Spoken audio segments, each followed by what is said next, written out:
Hello everyone, and welcome back to my channel. Today, we are going to watch about the how to build a long-lasting relationship. Everyone wants butterflies in your stomach, still in love 50 years later kind of love, based on the research of failed relationships and marriages. Not many are willing to work for this kind of love. It is hard work in relationships, it isn't easy. For successful couples to keep their love alive, you can build a long-lasting relationship if you are willing to put in the effort. Method 1. Communication. First is practice active listening. This means preparing to listen to hear the message of your partner and not to prepare your defense. Find a time and place where you can be without distractions and focus only on what your partner is saying. Try to set aside your negative perceptions about their actions or motives so you can focus on the conversation in real time. Orient towards your partner. Make eye contact. Nod your head when you agree and show you are attentive. After they finish speaking, paraphrase what was said, like, "What I heard you say was that." And ask any questions to clarify whether you got the right message. Am I right in thinking you feel like, quote, be aware of the nonverbal signs as well as what is said out loud. Does the message your partner is sharing with you line up with the nonverbal cues? Also, look for signs of tension or frustration. Balled fists, crossed arms, or frowns may demonstrate that the other person needs a break or is too upset to resolve any issues right now. Though it may seem obvious. Don't be glancing at your phone, scrolling through social media, or messaging people. This shows that you are fully focused and paying attention to the person in front of you. Step 2. Use I statements. Communication is not about blame, it is about responsibility. I statements start with how you are feeling about the behavior or action of your partner. It means you take ownership of your feelings and also suggest a way to improve the behavior. The focus is not to tell your partner the action is bad, just to share your own experience of it. You statements frequently blame the other person. Avoid making these kinds of statements. They may sound like, "You are always making big purchases without asking me first." Quote. An example of an I statement may be, "I feel confused when you make big purchases without me. Because I thought we agreed to go together. From now on, I would like to be included in these purchases." Step 3. Use a soft, warm tone when speaking. Your relationship should be based on mutual respect and love, not fear. A soft voice reflects the love, compassion and understanding that is missing from yelling. Meet your partner's eyes and speak from a place of love and understanding. Disagreements don't require anger and yelling to resolve. If affectionate names are commonly used in your relationship, you can use such names to show that you still care for your partner even during a disagreement. Saying things like, "What do you think, dear?" or "I'm sorry I disappointed you, baby. How can I make things right?" may help to ease the tension. Basic as it seems, also make sure that you maintain eye contact. Finally, be respectful to your partner always. Save harsh words, even during arguments. You can't take back what's been said. When you say something hurtful to your partner, you send the message that a disagreement is equivalent to a war. You are on the same side. Remember that. To prevent saying nasty things and getting caught up in anger, many couples use a 24-hour rule. In this scenario, if things get too heated, they table the discussion for 24 hours so both parties calm down and are able to talk. It is pretty rare to find a discussion that can't wait for a cooling down period if need be. Method 2. Conflict resolution. First is discuss issues up front instead of letting them grow in size. It is a relationship myth that a solid relationship does not require work. Be prepared to put the work in. You can accomplish this by addressing any problems with your partner before they rear to their ugly heads. For example, you notice your partner withdrawing more money out of a shared account than usual. Instead of building a case over time, you might address the issue right off by saying, "I noticed you have been needing more money lately. Do we need to adjust our budget to account for this?" Quote, "You will never be perfect. Nor can you expect this from a partner.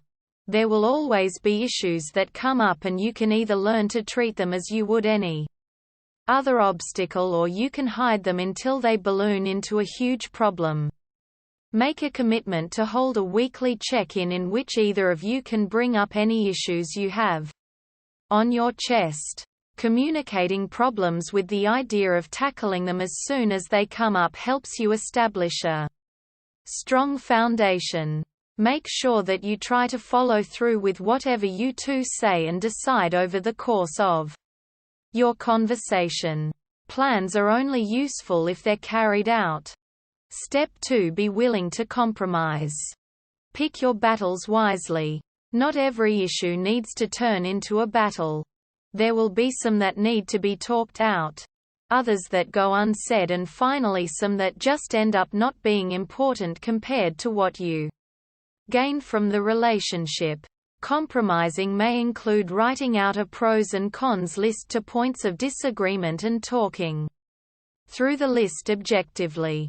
Talking aloud may clearly point out which choice is mutually beneficial. It also means finding a way that both of you can have your needs met without jeopardizing the needs of the other. Another way you can compromise is doing things one person's way one time and then favoring the other person's opinion the next time. For example, you may watch one person's favorite movie one night and the other person's top pick the next night. Before you find yourself waging war against your partner about a small issue, assess how important the matter truly is to the happiness and growth of your relationship. If it's truly not a big deal, move on. Step 3. Work through problems as a team. Relationships are about the we and not the I or you.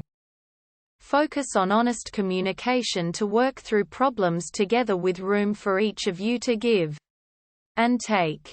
Learn from one another instead of working against one another. For example, if you need a sum of money to pay for a big purchase, you can sit down and find ways for both of you to contribute. Each of you can put money into savings for a span of time, or cut back on non-essential expenses. Using terms like we, as in we will get through this, or us, as in let us figure out a solution together, help foster a teamwork approach. Every relationship comes with ups and downs. When you encounter an issue, go through it logically and objectively and make a decision based on the mutual well-being of both partners. Step 4. Make your values and needs known to your partner. Be sure to clearly define what you need from a partner and what you intend to give to your partner. Follow through on your obligations to your partner and speak up when they aren't doing the same in a constructive manner. It is a myth that you do not need to tell your partner what you value and need. You are mistaken to think that simply because your partner loves you, they should know what you need. Mind reading is impossible, and the expectation of it merely hinders your growth. Communicate your desires simply by saying something to the effect of, "Charity is really important to me. What can we do to honor that moving forward?" Finally, get on the same page about finances. This is one area that can be very dangerous if you ignore it until it becomes a bigger issue. Make sure you share financial values early on in the relationship. If you want to save for the future while your partner lives for the moment, this may not end up lasting long term. Sit down and discuss where each of you stand financially. Create a budget if you live under the same roof. Talk to a financial counselor if you have trouble seeing eye to eye. Method 3. Healthy habits. First is date each other no matter how long you've been together. This includes giving your partner the same level of respect and attention you did from the start. Many relationships end as one partner just stops respecting the value or feelings of the partner, and fall into old habits they never would have done early on. For example, texting an old flame after you are married shouldn't happen. If you wouldn't expect a new date to be okay with that, why should your spouse ignore it simply because you are married? Treat your partner with the utmost respect. Strive to make them smile. Make an effort to schedule quality time shared between the two of you. Step 2. Continue to demonstrate honesty and build trust. Never lose sight of how important trust is to keep your relationship healthy. When one or the other partner is not trustworthy, doubt creeps into the relationship. You can build or repair lost trust by being there for your partner, both physically and emotionally, being consistent in your actions, showing up when you say you will, keeping confidences, respecting your partner's personal boundaries, doing what you say you will do. Step 3. Have mutual and separate interests. You cannot expect another person to complete you or to be everything that you are. It is healthy to share interests and to also maintain some activities you do apart. When you enter into a partnership, you become a team, but each part of the team will gain something from also taking time to be an individual. A relationship should allow you to be your core self, while giving you someone to love and cherish.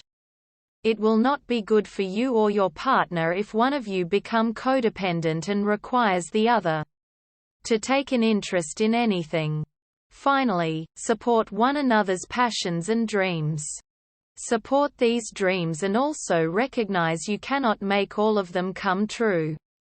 You are there to love and encourage their dreams, not to take responsibility for achieving them. While the two of you should have separate dreams, it can also be unifying to have shared goals that you work towards as a team. Have a talk with your partner and brainstorm some dreams you'd like to accomplish together. It can be brought simply by stating, "I think it'd be great if we set some shared goals. What are some things we can work towards together?" We hope it is useful to you. Please subscribe to our channel.